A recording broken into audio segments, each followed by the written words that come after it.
조 바이든 대통령은 오늘 의회 여야 지도부와 만나 연방정부 셧다운을 막고 우크라이나를 돕기 위한 예산안 처리를 호소했습니다. 하지만 우선순위를 놓고 야당과 일부 엇박자를 드러내면서 구체적인 성과가 없는 회동으로 끝나버렸습니다.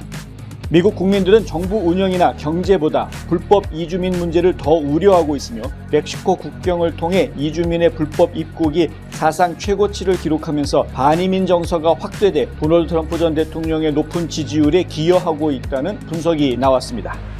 제임스 코모 하원 감독위원장과 짐 조던 하원 법사위원장은 오늘 메릭 갈랜드 법무장관에게 서한을 보내 조 바이든 대통령의 기밀 제로 취급에 대한 특별검사 로버트 허의 조사 문서를 요청했습니다. 테네시 주 하원이 공립학교에서 개양할 수 있는 깃발의 종류를 제한하는 법안을 통과시키면서 성소수자 인권과 학부모 권한을 둘러싼 공화당과 민주당 간의 논쟁을 촉발시켰다고 더 힐이 보도했습니다. 델라웨어주 대법원은 조기 및 영구 부재자 투표에 관한 주법이 주헌법에 위배된다는 판결을 내렸습니다. 뉴욕 맨하탄지검이 성추문 입막음 의혹과 관련해 형사 기소된 도널드 트럼프 전 대통령에 대한 함구령을 법원에 요청했습니다. 아이폰 제조업체 애플이 10년간 공들여온 자율주행 전기차 애플카 개발을 포기한다고 블룸버그 통신이 오늘 보도했습니다. 최근 비트코인이 크게 상승하면서 가상화폐 전체 시가총액이 2조 달러를 넘어섰습니다. 유력 소비자 매체 컨슈머 리포츠의 연례 자동차 평가에서 현대차와 기아가 전체 34개 브랜드 중 10위권 안에 들었습니다. 탈모 샴푸, 머릿결은 포기해야 되나? 더나 플러스 모르나? 66가지 자연 유래 성분과 영양 성분으로 힘있는 모발에 세정력, 머릿결, 두피 건강까지 빠짐없이 다 잡았다. 자연을 담은 탈모 샴푸 더나 플러스. 더나 플러스 탈모 샴푸 미주 출시 기념 특별 세일 500ml 샴푸 2통과 앰플까지 89불. 가까운 판매처에서 만나세요. 잊지마! 공석 탈모엔 더 나나나. 요즘 건물 사야 된다는데? 커머셜 전문 브로커 누가 좋지? 안드라스 부동산이지. 미국 모든 주에서 매매가 가능하다고. 쇼핑몰, 리테일, 오피스 빌딩, 호텔, 웨어하우스. 누구라고? 유튜브에 안드라스 윤 쳐봐. 이제는 철저히 준비된 전문성만이 수익성을 창출하는 시대입니다. 저 안드라스, 투자에 대한 답을 드리겠습니다. 안드라스 커머셜.com에 더 많은 정보가 있습니다. 안드라스 부동산 770-802-0688. 딱 한 잔은 괜찮겠지? 이거 봐, 멀쩡하잖아. 다들 이 정도는 그냥 운전해. 아니요, 제발 말려주세요. 40불 아끼려다 40년 빼앗깁니다. 음주운전을 막을 수 있는 유일한 사람은 바로 당신입니다. 음주운전 하지 맙시다. 음주운전은 범죄 행위이자 살인 행위입니다. 이 캠페인은 스테이트팜 박화실 보험, 강남일시, 강창성 내과, 미션 아가페, 그리고 시스콘이 함께합니다. 시청자 여러분 안녕하십니까? 2월 27일 화요일 NNP 뉴스 시작합니다. 첫 소식입니다. 조 바이든 대통령은 오늘 의회 여야 지도부와 만나 연방정부 셧다운을 막고 우크라이나를 돕기 위한 예산안 처리를 호소했지만 우선순위를 놓고 야당과 일부 엇박자를 드러내면서 구체적인 성과 없이 일단 빈손 회동으로 끝났습니다. 바이든 대통령은 이날 백악관 집무실인 오벌 오피스에서 카밀라 해리스 부통령과 함께 마이크 존슨 하원 의장과 하킴 제프리스 하원 민주당 원내대표, 척 슈머 상원 민주당 원내대표, 미치 매코넬 상원 공화당 원내대표 등을 만났습니다. 바이든 대통령은 언론 앞에서 행한 모두 발언에서 정부의 재정을 공급하는 것은 의회의 책무라고 생각한다며 셧다운은 경제에 심각한 타격을 줄 것이라고 지적했습니다. 연방의회는 지출 규모와 용도를 둘러싼 이견으로 2024 회계연도 예산안에 합의하지 못하면서 작년 9월 이후 세 차례의 시한부 임시 예산을 통해 연방정부 셧다운을 피해왔습니다.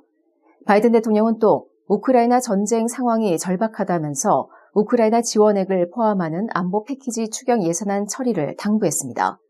바이든 대통령은 그러면서 안보 패키지 예산안은 우크라이나를 무장시키는 동시에 미국 공장을 돌아가게 함으로써 미국 방위산업 기지에 투자하는 일이기도 하다고 설명했습니다. 존슨 하원 의장은 회동 후 기자들과 만난 자리에서 우리는 합의에 도달해 셧다운을 방지할 수 있다고 믿는다고 말했습니다. 존슨 의장은 그러나 이 나라의 최우선 순위는 우리의 국경을 안전하게 하는 것이라며 남북 국경을 통한 불법 이민자 대거 유입 문제가 우크라이나 지원보다 더 급한 일이라는 의견을 피력했습니다. 그는 이어 대통령이 남부 국경의 상황을 변화시키기 위해 오늘 당장 행정 권한을 동원할 수 있다고 믿는다며 오늘 대통령에게 그것을 다시 한번 밝혔다고 말했습니다. 미국 국민들은 정부 운영이나 경제보다 불법 이주민 문제를 더 우려하고 있으며 멕시코 국경을 통해 이주민의 불법 입국이 사상 최고치를 기록하면서 반이민 정서가 확대돼 도널드 트럼프 전 대통령의 높은 지지율에 기여하고 있다는 분석이 나왔습니다. 갤럽이 지난 1일부터 20일까지 미국 성인 1,016명을 대상으로 조사해 오늘 발표한 여론조사에 따르면 미국이 직면한 가장 중요한 문제로 이민 문제를 꼽은 응답자는 28%로 가장 많았습니다. 이어 정부 20%, 경제 일반 12%, 인플레이션 11%, 빈곤 굶주린, 노숙 6% 등의 순이었습니다. 갤럽 조사에서 이민 문제가 미국의 가장 중요한 이슈로 꼽힌 것은 중미 지역 출신 이주민들이 대규모로 미국에 입국하려는 시도가 있었던 2019년 7월이 가장 최근입니다. 갤럽 조사에서는 또 전체 응답자의 55%가 불법 이민 문제가 미국의 핵심 이익에 중대한 위협이 된다고 답변했습니다. 이는 직전 최고치인 2004년 50%보다 5%포인트나 높은 수치라고 갤럽은 밝혔습니다. 공화당 지지자뿐 아니라 무소속 유권자들 54%가 이같이 답변해 1년 전 40%보다 불법 이민 문제를 심각하게 보는 사람이 크게 늘어난 것으로 나타났습니다. CNN은 트럼프 전 대통령의 강경 이민 정책이 그의 당내 장악력을 강화한 배경으로 분석된다고 보도했습니다. 제임스 코머 하원 감독위원장과 짐 조던 사법위원장은 오늘 메릭 갈랜드 법무장관에게 조 바이든 대통령의 기밀 자료 취급에 대한 특별검사 로버트 허의 조사 문서를 요청하는 소환장을 발부했습니다. 허 특검의 보고서는 이달 초 공개됐는데 그는 바이든에 대한 기소는 거부했지만 조사 결과 바이든 대통령이 민간인 신분으로 부통령직을 수행한 후 기밀 자료를 고의로 보관하고 공개했다는 증거를 발견했다고 밝혔습니다. 두 위원장은 메릭 갈랜드 법무장관에게 보낸 서한에서 법무부가 이전 기록 요청에 적절히 대응하지 않았고 자료 생산 일정을 제시하지 않았다고 주장했습니다. 위원회들은 바이든 대통령이 가족의 해외 사업 거래와 특정 국가와 관련된 민감한 문서를 보관하고 있을 수 있다고 우려한다면서 위원회는 또한 백악관 또는 바이든 대통령의 개인 변호사가 허 특검 또는 마크 주어니처와의 면담 과정에서 바이든 대통령을 문제가 되는 해외 지부와 직접적으로 연결되는 잠재적 진술을 배제하거나 다루지 않도록 제안했는지 이해하고자 한다고 썼습니다.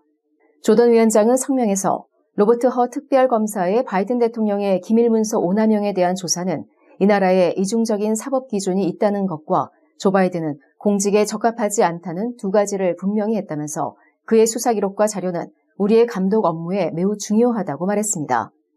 쿠머 위원장은 또 법무부는 기밀문서에 대한 조사를 종결했지만 감독위원회와 사법위원회의 조사는 계속되고 있다면서 미국인들은 법에 따른 평등한 정의를 기대하는데 법무부는 바이든이 그 위에 운영되도록 허용하고 있다고 말했습니다. 테네시주 하원이 공립학교에서 개양할 수 있는 깃발의 종류를 제한하는 법안을 통과시키면서 성소수자 인권과 학부모 권한을 둘러싼 공화당과 민주당 간의 논쟁을 촉발시켰다고 더 힐이 보도했습니다.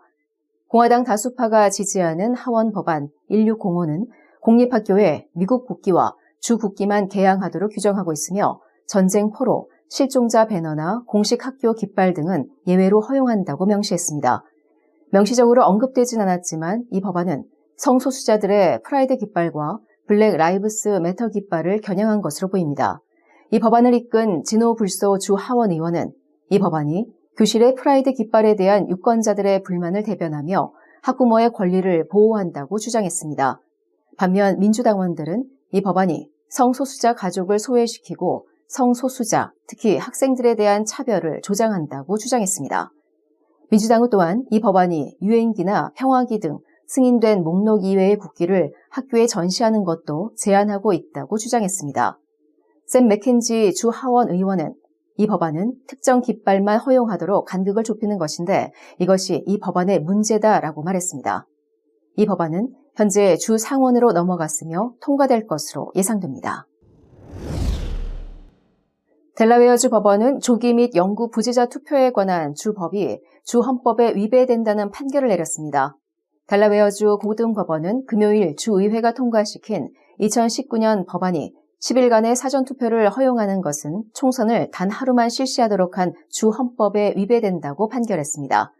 법원은 또한 유권자가 선거 때마다 투표용지가 자동으로 발송되는 영구 부재자 투표 명단에 등재될 수 있도록 허용하는 영구 부재자 투표법이 주법을 위반한다고 판결했습니다.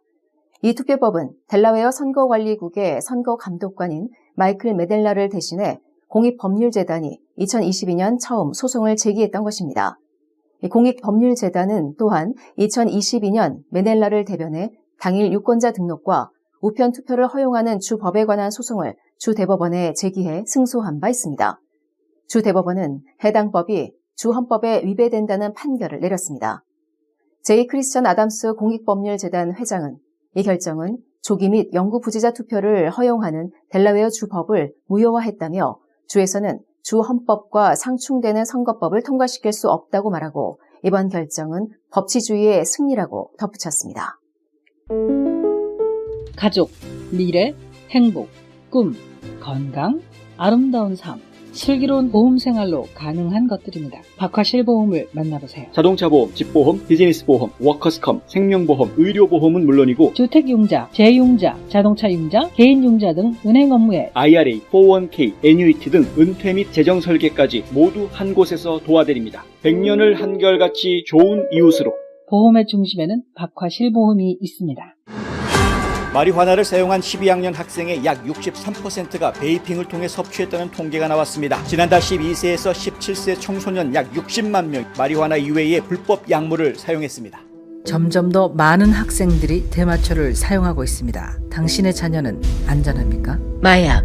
시작하는 그 순간 중독도 시작됩니다. 내 건강과 인생은 물론 가족과 지인들까지도 위험하게 만듭니다. 이 캠페인은 스테이트팜 박화실보험, 강남일식, 강창성 내과, 미션 아가페, 그리고 시스콘이 함께합니다. 상안검, 하안검을 아시나요? 안과에서 성형수술을 한다는 사실도 아셨나요? 그렇습니다. 미국과 한국의 유명 의대 및 병원에서 최신 기술을 섭렵하고 돌아온 닥터 줄리아 강이 존스크릭의 졸리 성형안과를 오픈했습니다. 다양한 보톡스 주사와 필러 시술, 그리고 명품 치료기를 통해 여러분의 피부에도 생기를 불어넣어 드립니다. 전문 의사가 직접 시술에 믿고 안심할 수 있는 졸리 성형안과. 지금 상담 받으세요.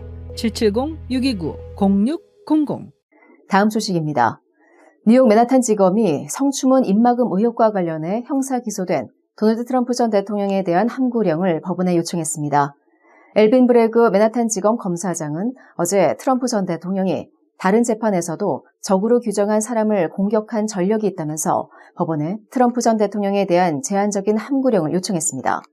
브레그 검사장은 이번 재판과 관련된 증인과 배심원, 법원 직원, 자신을 제외한 이번 사건 수사 검사 등에 대해 트럼프 전 대통령이 공개적으로 언급하지 못하도록 해야 한다고 강조했습니다.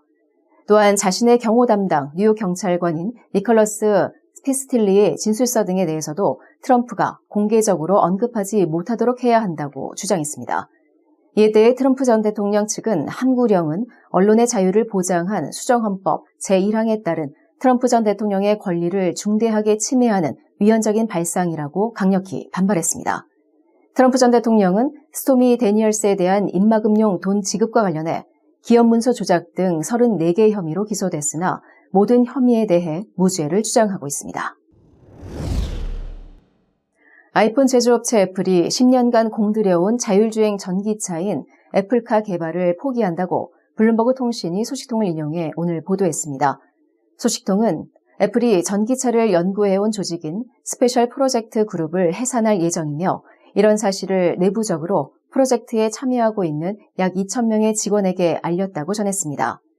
애플 고위 임원들이 최근 몇 주간 개발 중단 결정을 내렸고 이들 임원은 직원들에게 프로젝트가 마무리될 것이고 많은 직원은 인공지능 부서로 이동할 것이라고 말한 것으로 알려졌습니다.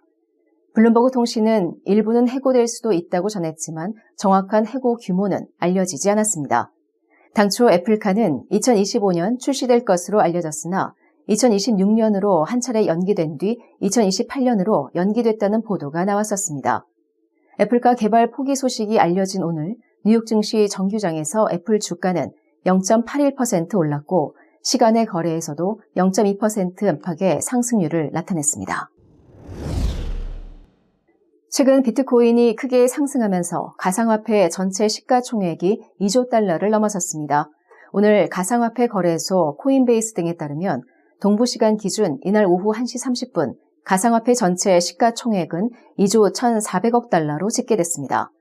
가상화폐 시총이 2조 달러를 넘은 것은 2021년 12월 이후 2년여 만의 일이며 뉴욕 증시에서 아마존과 알파벳은 물론 시총 3위인 엔비디아도 능가하는 수치입니다.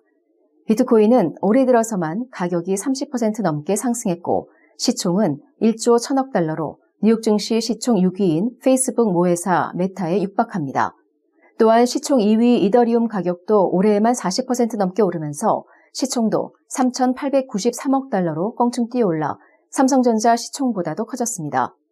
그 외에 스테이블 코인인 테더, 바이낸스 코인 BNB, 솔라나 등도 몸집을 키웠는데 이들 5개의 코인의 시총은 총 1조 6,939억 달러로 전체의 80%를 차지하고 있습니다. 미국의 유력 소비자 매체 컨슈머 리포트의 연례 자동차 평가에서 현대차와 기아가 전체 34개 브랜드 중 10위 안에 들었습니다. 27일 컨슈머 리포트가 발표한 자동차 브랜드 평가 보고서에 따르면 이 매체가 2개 이상의 자동차 모델을 테스트한 전체 34개 브랜드 중 기아가 7위, 현대차가 10위로 평가됐습니다. 제네시스는 15위를 기록했습니다.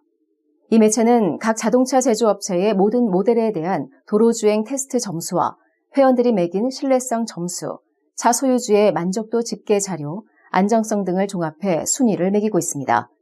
기아와 현대차 모두 지난해 순위보다 3계단씩 올랐습니다. 한편 제네시스는 지난해 7위로 현대차 그룹 브랜드 중 최고 순위를 기록했으나 올해는 8계단 떨어졌습니다. 1위를 차지한 브랜드는 BMW로 종합평가 점수 82점을 기록했습니다. 일본 브랜드 스바루와 고급 브랜드 포르쉐가 각각 80점으로 뒤를 이었고 혼다, 렉서스, 미니가 78점으로 기아를 조금 앞섰습니다. 기아는 이번에 평가된 15개의 모델이 모두 추천 차량으로 꼽혔고 현대차는 12개 모델 중 11개 모델이 추천됐습니다. 우리 자신뿐만 아니라 우리의 자녀 세대를 위해서라도 어떤 정치적 성향을 가지고 있던 상관없이 투표는 꼭 해야 합니다. 내가 하는 한 장의 투표가 밝고 단단한 미래가 되어줄 것입니다.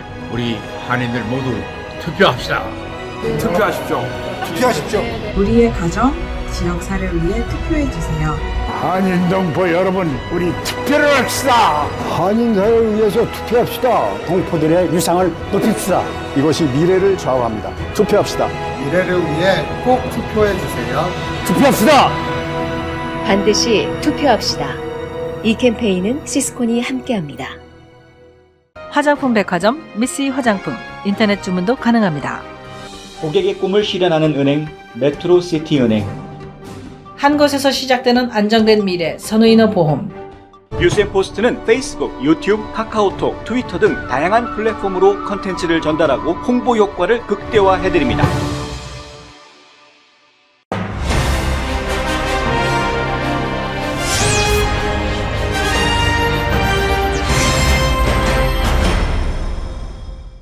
예, 델라웨어주에서 재밌는 소식이 하나 전해졌습니다. 영구 부재자 투표 그리고 조기 투표법이라는 이것이 주에서 정하고 있는 헌법의 내용에 위배된다라는 판결이 나온 것입니다. 영구 부재자 투표라는 것은요, 한번 유권자 등록을 해놓으면 자동으로 부재자 투표 용지가 집으로 오게끔 하는 것입니다. 일반적으로는요, 몸이 건강하지 않으신 분들, 연세가 많으신 분들, 거동이 불편한 분들이죠. 투표소까지 나오기 힘든 상황에 있는 분들은 이렇게 영구 부재자 투표자로 신청을 해놓으면 그러면 투표 때마다 자동으로 우편 투표가 집으로 날라오게, 한 거주 지역으로 날라오게 하는 그러한 제도가 영구 부재자 투표 제도입니다. 이것이 위헌이라는 것이죠. 또 조기 투표법은 다들 아시겠지만은 선거일로 정해져 있는 날 외에 그 앞에 미리 한 열흘 정도, 델라웨어주 같은 경우에 열흘을 주고 있는데요. 그동안에 미리 투표를 할 수 있도록 투표소를 설치해서 운영하는 것입니다. 이 조기 투표법도 위헌이다. 이렇게 결론이 났습니다. 간단하게 설명을 드리자면은요, 원래 주 헌법이 정하고 있는 것은 선거는 선거 당일 하루만 하게끔 돼 있다는 것이죠. 그것이 주 헌법인데 그런데 의회에서 주의회 의원들이 마음대로 법을 만들어가지고 헌법을 어기고 미리 선거 날이 아닌 다른 날 그것도 하루 이틀도 아니고 열흘이나 투표할 수 있도록 조기 투표법을 만든 것은 헌법을 위배한 것이다 라는 판결이고요. 영구 부재자라는 개념도 원래는 투표를 하루만 할 수 있어야 하는 것인데 영구적으로 부재자 투표 용지를 계속해서 올 수 있게 만드는 것은 이것은 헌법적으로 옳지 않다라는 판결입니다. 이 판결이 내려지기 앞서서 또 다른 판결이 하나 더 있었습니다. 뭐냐 하면은요, 우편 투표가 잘못됐다라는 판결이 델라웨어 주 대법원에서 이미 나왔었고요. 그리고 또 어떤 결정이 있었냐면 당일 유권자 등록도 위헌이다라는 판결이 나온 적이 있습니다. 당일 유권자 등록이라는 건 뭐냐면 투표하는 날 투표소에 당장 와가지고 그날 등록하고 투표하는 것을 당일 유권자 등록이라고 이야기하는데 이것도 위헌이라는 것이죠. 선거법 절차에 따르면은 미리 유권자들은 미리 등록을 해서 본인이 투표 자격이 있는지 확인을 받게 되어져 있는데 그러한 절차들을 하지 않고 당일 유권을 이렇게 등록을 하게 되면은 잠정 투표로 분류가 되게 되어 있습니다. 잠정 투표로 분류가 됐다가 나중에 좀 애매한 상황이 벌어졌을 때 잠정 투표들을 나중에 개표를 하기 그렇게 되어져 있는데 이러한 것이 불법 선거에 요지가 있다라는 이제 지적들이 계속 있어 왔던 것이죠.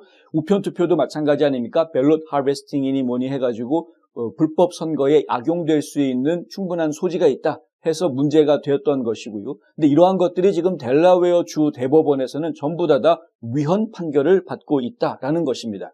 이것이 진실이고 이것이 법치입니다. 무슨 얘기냐면은요, 이미 법을 정해 놓았는데 지금 현행 선거법들은 기존에 있던 법을 무시하고 자기네들끼리 법을 새로 만들어서 막 밀어붙이고 있는 이러한 모습들을 보여주고 있는 겁니다. 법을 만드는 사람들이 과거에 이미 만들어져 있는 법을 무시한다는 것은 법치주의 국가에서는 있을 수가 없는 일인 것이죠. 의회에서는 의원들이 마음대로 법을 만들 수 있을지 모르겠습니다만은 주 헌법은 주민투표를 거쳐야지만 확정될 수 있습니다. 주민투표를 거쳐야 확정될 수 있는 헌법은 그래서 수정하기가 쉽지가 않죠. 하지만 주의회에서 만드는 일반 주법들은 의원들이 다수당을 차지하고 있으면 얼마든지 만들어낼 수 있는 당론에 의해서 법을 만들 수 있는 것이다 보니까 헌법이 훨씬 더 상위법이고 중요한 것임을 알매도 불구하고 델라웨어 주의 의원들은 자기네 맘대로 자신들의 선거에 유리하게 하기 위해서 법들을 막 뜯어고쳤던 것이 이번에 주 대법원의 판결을 통해서 확인된 것입니다. 다른 주에서도 이런 활동들이 좀 벌어졌으면 좋겠고요. 만약에 주 헌법에서 선거에 대해 분명하게 명기하지 않은 주가 있다면 이번 기회에 아예 그냥 선거는 당일 하루만 투표하는 것이다라든가 뭐 이렇게 여러 가지 좀 선거에 대해서 명확하게 주 헌법의 내용들을 분명하게 명시할 수 있는 그런 작업들이 진행되면 좋겠다라는 생각이 듭니다. 특별히 델라웨어주는 조 바이든 대통령이 살고 있는 주입니다. 그런 곳에서 이런 판결이 나왔다라는 것은 새삼 새로운 의미를 좀 부여하게 만듭니다. 지금 화면에 보시는 것처럼 오늘 아침에 조 바이든 대통령이 의회 지도자들을 다 불러들였습니다. 지금 보시면 상원의 의장을 맡고 있는 부통령 카멀라 해리스가 있고요. 여기는 하원의 의장을 맡고 있는 마이크 존슨 하원 의원이고요. 또 여기는 척 슈머, 지금 민주당의 상원 원내대표를 다수당 대표죠. 맡고 있고요. 또 이쪽에 지금 안 보이는 두 명이 양쪽으로 또 있습니다. 이쪽에 있는 사람은 이제 미치 매코넬 상원 공화당 원내대표가 앉아 있었고요. 이쪽에는 하원의 민주당 원내대표를 맡고 있는 하킴 제프리스 의원이 앉아 있었습니다. 이게 6명이죠. 6명이 앉아서 회의를 벌인 겁니다. 수적으로 보면은 민주당 사람들이 이제 하나, 둘, 셋, 넷까지가 이제 민주당 사람이고요. 공화당 사람은 2명. 그래서 2대1 비율로 회의를 한 것이니까 일단 공화당한테는 불리한 회의가 진행됐을 수 있을 것 같구나라는 생각을 금방 하실 수가 있겠죠. 지금 상당히 어려운 자리에 앉아 있습니다. 마이크 존슨 하원 의장은 상당히 힘든 시기에 지금 하원 의장을 맡고 있다는 것을 좀 많은 국민들이 이해해 주셨으면 좋겠다라는 이야기를 먼저 드리고요. 오늘 나온 이야기의 가장 큰 핵심은 그겁니다. 예산 협상 빨리 끝내자. 3월 1일 그리고 이번 주 금요일 아닙니까? 3월 1일 그리고 또 3월 8일 다음 주 금요일이죠. 두 번에 거쳐서 연방정부의 2024년 회계연도 예산을 확정을 지어야 하는데 이미 3차례나 연기를 했기 때문에 더 이상 연기한다라는 건 명분도 없고 아무것도 없고요. 연기하는 것 자체를 지금 공화당 보수당 의원들은, 지금 보수 의원들은 반대하고 있습니다. 왜냐하면은 지금 현재 연기 해가지고 하고 있는 게 말이 연기지 지속 결의안이라는 걸 통해서 하고 있고요. 지속 결의안을 통해서 이 예산이 결정이 되게 되면 작년도 예산 기준으로 집행을 하게 돼 있습니다. 그러니까 연기한다라는 이야기는 작년도 예산 수준의 집행을 그대로 쓴다라는 이야기죠. 이거를 지금 보수 우파 공화당 의원들은 받아들일 수가 없는 겁니다. 예산을 깎아야 된다는 거죠. 연방정부 예산 깎아야 되는데 작년하고 똑같은 예산 집행을 하고 있다라고 그러면 이미 그거는 의미가 없는 거다라는 주장을 지금 펼치고 있는 겁니다. 그래서 지금 마이크 존슨 하원 의장한테 강하게 지금 푸시하고 있는 거죠. 예산 깎아라. 무조건 예산 깎아야 된다. 안 그러면 우리 안 된다. 뭐 이런 식의 이제 얘기를 하고 있는 것이고요. 거기에 지금 민주당 쪽에서 이야기하고 있는 것은 예산을 깎는 것 제발 좀 하지 말고 그게 중요한 게 아니고 전쟁 지원금 보내줘야 된다. 우크라이나 어떻게 해서든 막아줘야 되고 또 이스라엘에도 전쟁 자금 보내줘야 되고 저 대만도 보호해주는 거 해줘야 되고 다 해줘. 거기고 인도주의적인 또 구호 자금도 보내줘야 되고 다 해야 된다. 오늘 바이든 입에서 나온 이야기는 또 어떤 이야기가 있었느냐? 전쟁 자금 보내준다라고 예산 통과시키는 것 중에 상당 부분은 사실 국내에서 소진되지 않느냐. 무기 제작비로 다 쓰이는 거거든요. 무기 구입비는 결국 미국에서 무기 만드는 그거니까 결국 미국으로 들어오는 돈이다. 근데 그 돈이 말이 좋아서 국내에서 도는 돈이지 실제로 생각을 해보십시오. 그 돈이 결국은 군수업자들한테 들어가는 돈이고요. 군수업자들은 지금 그들이 밀어주고 있는 정치인들이 딱 정해져 있죠. 과거에는 네오컨설티브라고 그래가지고 네오콘 신보수주의자들 네오콘을 밀어주었을지 모르겠으나 지금은 누굽니까? 네오콘들이 세력이 없으니까 득세를 못하고 있으니까 지금은 권력을 쥐고 있는 민주당 의원들을 지금 밀어주고 있는 모습을 제가 보고 있는 상황이니까요. 그러니까 결국은 조 바이든의 입에서 튀어나온 이야기인데 결국 따지고 보면은 이 군수업자들의 스폰서링을 받고 있는 민주당 입장에서는 군수업자들을 배불려 줄수록 본인들이 선거에서 쓸 수 있는 자금이 훨씬 더 많아지는 것이 확연한 사실입니다. 그러니까 이러한 지금 돈의 순환을 이야기하고 있다는 게 너무나 웃기지 않느냐는 거죠. 지금 알 거 다 빤히 알고 있는 사람들 앞에서 그게 지금 내수로 사용되는 돈이니까 군수업자들한테 가가지고 무기 만드는 거 다 국민들한테 돌아갈 수 있는 돈 아니냐라고 이야기하는 것 자체가 얼마나 엉뚱한 이야기고 국민들을 바보로 생각하는 이야기인지 한심하게 짝이 없습니다. 사실은요. 그래서 지금 상황은 그런 돈을 지금 쓸 필요가 없다라는 이야기가 지금 가장 강하게 나오고 있는 것이 이제 보수 강경파 입장에서는 이제 나오는 것이죠. 군수자금에다가 돈을 쓸 상황이 아니다라는 겁니다. 지금 당장 중요한 것은 국민을 위한 데 초점을 맞춰야 된다라는 부분이죠. 존슨 하원 의장이 이 회의를 마치고 나서 백악관 밖으로 나왔을 때 기다리고 있던 기자들과 만나서 했던 얘기가 그겁니다. Let me say this. When I showed up today, my purpose was to express what I believe is the obvious truth, and that is that we must take care of America's needs first. When you talk about America's needs, you have to talk first about our open border. They understand the catastrophe at the border is affecting everyone. And it is top of mind for all the American people for that reason. The other big priority for our country, of course, is the funding of our government. 지금 미국이 필요한 데에다 돈을 써야 된다. 미국이 필요한 데다가 우리 의회가 집중해야 되는데 지금 미국이 필요한 게 무엇이냐? 결국은 국경 문제, 이거 심각한 문제 아니냐 이거죠.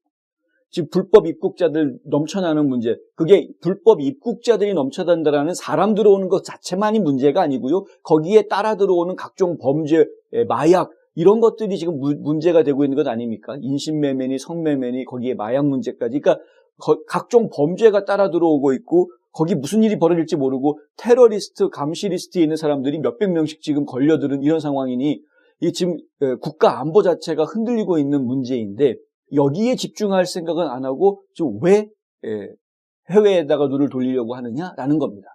해외에다가 도움을 주는 거는 2차적인 이야기다 이거죠. 먼저 국경 안보를 철저히 해야 된다라는 이야기를 합니다. 이슈가 두 가지입니다. 하나는 연방정부의 예산을 절감시켜야 되고요. 깎아야 되는 것이고, 두 번째 이슈는 어떻게 해서든 국경 안보 문제를 먼저 우선적으로 해결시켜야 한다라는 것이 이슈인 것입니다. 그런데 이 이슈에 대해서 지금 바이든 대통령이 지금까지 계속해서 거부해오고 질질 끌어왔는데요. 더 이상 끌지 못할 것 같습니다. 내부적으로 이미 백악관 내부에서 바이든 대통령이 국경 문제에 대해서 뭔가 극단의 조치를 취해야 한다라는 그런 이야기가 나와서 어떤 방법을 취할지에 대한 연구가 들어가 있다라는 보도들이 지금 나오고 있는 그런 상황입니다. 내일 모레가 되죠. 29일 목요일이 되면은 바이든도 그리고 트럼프도 남부국경 인근에 있는 지역들을 방문하게 됩니다. 둘이 방문하는 지역이 상당히 멀리 떨어져 있기 때문에 둘이 서로 만날 가능성은 전혀 없습니다. 하지만 중요한 것은 여기에서 바이든이 무슨 이야기를 할 건지에 지금 국민들이 관심이 쏠리고 있습니다. 트럼프가 무슨 얘기를 할지는 지금 많은 국민들이 대충 예상을 하고 있습니다. 뭐냐 하면 트럼프 입장에서는 강경한 이민 정책을 사용하겠다, 국경을 튼튼히 하는 정책을 사용하겠다, 이런 이야기를 할 것이 뻔하죠. 그게 지금 국민들의 원하는 부분이기 때문에 더욱더 이 트럼프의 주장이 국민들한테 잘 받아들여지고 있는, 그리고 더 환영을 받고 있는 이러한 상황입니다. 그런데 그런 상황에서 바이든은 그러면 바이든도 지금 대통령 선거를 치러야 되는 입장이다 보니까 어떻게 해서든 국민들로부터 인정받을 수 있는 무엇인가를 내놔야 할 것인데 이번에 국경에 왔을 때 무엇을 이야기할지 거기에 지금 관심들이 쏠려져 있습니다. 좀 더 강경한 정책들을 이야기한다라고 할지, 만약에 강경한 정책을 이야기한다라고 하면 그것은 결국 트럼프가 대통령이었을 때 썼던 방법들을 이야기할 수밖에 없을 것 같은데, 만약에 그런 이야기들을 하게 된다고 하면 그러면 역시 트럼프의 정책이 옳았다라는 것을 간접적으로 인정해주는 꼴밖에는 되지 않기 때문에 본인의 선거운동에는 전혀 도움이 되지 않는 것이죠. 그래서 트럼프가 했던 방법이 아니면서도 하지만 국경 안보를 위해서 무엇인가 국민들을 설득할 수 있는 방안이 무엇이 있을지 이걸 지금 고민하고 있는 중인데요. 고민이 상당히 깊을 것 같습니다. 뾰족한 수가 나올 것 같지가 않습니다. 어떤 묘수를 쓰려고 할지 하여간 저희가 기다리고 있겠습니다. 중요한 것은 이 정부 예산을 통과시키기 위해서는 먼저 이 부분이, 그러니까 국경 안보 문제를 해결을 하지 않고서는 안 된다는 것이죠. 정치는 어차피 타협의 미덕이 있는 행위입니다. 어떻게 바이든이 양보하는 모습을 보여줄지 제가 기다려보고 관련된 소식이 나오면 또 바로 전해드리도록 하겠습니다. 항상 이렇게 이민 문제가 나올 때마다 저희가 한 가지 반드시 짚고 넘어가야 할 것이 있어서 반복되는 이야기입니다만 재차 말씀드립니다. 트럼프 전 대통령이 추진하고 있는 정책들을 반이민 정책이라고 표현하는 것은 정치인들이 하고 있는 방식입니다. 반이민 정책이라는 표현 자체가 굉장히 정치적인 표현이라는 것을 여러분들이 기억해 주시기 바랍니다. 상당히 많은 비영리 단체들과 인권 옹호 단체들이 이 반이민 정책이라는 단어를 상당히 오래전부터 자주 사용을 해오고 있습니다. 이민 사회들, 특히 이민 1세대들을 타겟을 하고요. 이민 2세도 마찬가지입니다만은 이민 세대들을 타겟을 해서 소수민족들을 타겟을 해서 민주당한테 좀 더 친화력 있게 끌어당기기 위한 정책으로 이러한 표현들을 써왔습니다. 그런데 실제로 공화당 쪽에서 써왔던 정책이 반이민 정책인가라고 이야기해보면 그렇지 않다라는 것이죠. 정확하게 표현하면 반불법 정책입니다. 그러니까 불법을 행하는 것을 용납하지 않는 정책, 그것이 바로 지금 이제 보수주의자들이 이야기하려는 정책이라는 점, 그것을 분명히 해야 되겠습니다. 낙태 문제의 이야기도 마찬가지 아닙니까? 낙태권이라는 표현은 이쪽 좌파 진영에서 나오는 정치적인 표현입니다. 낙태권이라는 것은 원래 있지도 않은 것입니다. 중요한 것은 선택권이라는 표현이죠. 그러니까 민주당 쪽에서는 선택권을 이야기하고 있는 것이고 지금 공화당 쪽에서는 생명권을 이야기하고 있는 것이죠. 생명권과 선택권의 차이에 대립이 있는 것처럼 지금 이민 문제와 관련해서도 저희가 분명하게 이루어지는데 이게 친이민과 반이민의 싸움이 아닙니다. 그렇게 보시면 안 됩니까? 낙태권의 싸움이 아닌 것처럼 친이민과 반이민의 싸움이 아니라 이것은 용불법, 그러니까 불법을 용납해주는 용불법, 관용의 미를 살리자라는 주장과 불법은 절대 용서해줘서는 안 된다라는 원칙주의의 주장의 대립이라고 보시는 것이 맞습니다. 불법적으로 이 땅에 들어오는 것은 원래 허용해 주어서는 안 되는 것이죠. 합법적으로 들어온 사람들이 불법으로 바뀌는 부분에 대해서는 생각해야 될 부분들이 나오겠죠. 그럼 법정에서 다뤄야 될 문제가 될 수도 있겠습니다. 그런데 일단 기본적으로 불법적으로 무조건 마구잡이로 들어오는 것을 미국 내에 풀어주는 것은 이것은 용납되어져서는 안 되는 일입니다. 여기에 많은 국민들이 지금 분노하고 있는 것입니다. 이미 알고 계시겠지만은 높아심에서 한 말씀 드렸습니다. 지금까지 홍성구 기자였습니다. 경제정보입니다.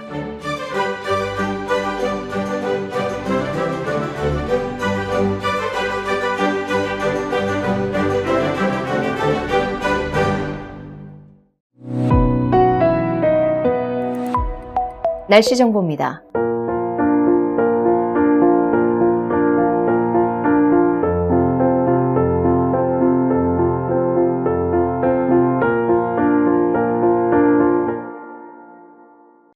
이상으로 2월 27일 화요일 NNP 뉴스를 모두 마칩니다. 시청해주신 여러분 고맙습니다.